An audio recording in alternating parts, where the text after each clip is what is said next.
An elderly master in India had grown weary of his apprentice constantly complaining about everything.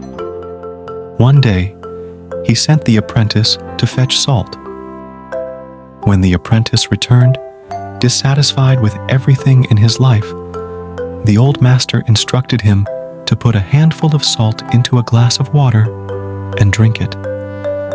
The apprentice followed the old man's advice, but immediately started spitting out what he had drunk. When asked about the taste, he angrily replied, "It's bitter." Chuckling, the master took the apprentice by the arm and led him outside. They went to the shore of a nearby lake, where the master told the apprentice to throw a handful of salt into the lake and then drink from it. Following the instructions, the apprentice wiped the water from his mouth with his arm and asked the same question, "How does it taste?" This time, the young apprentice replied, "Refreshing."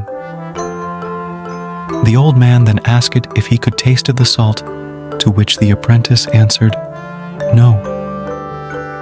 The elderly master knelt beside his apprentice by the water's edge and said, "The hardships of life are like salt, neither too much nor too little. The quantity of hardship remains constant. However, the bitterness of that hardship depends on what it's placed into.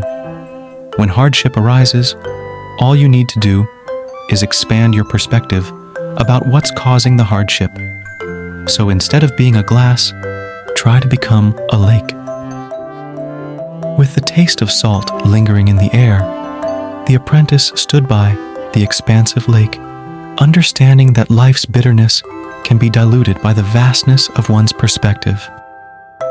As the master smiled, the journey from glass to lake became not just a lesson, but a lifelong commitment to embrace challenges with a heart as boundless as the waters before him.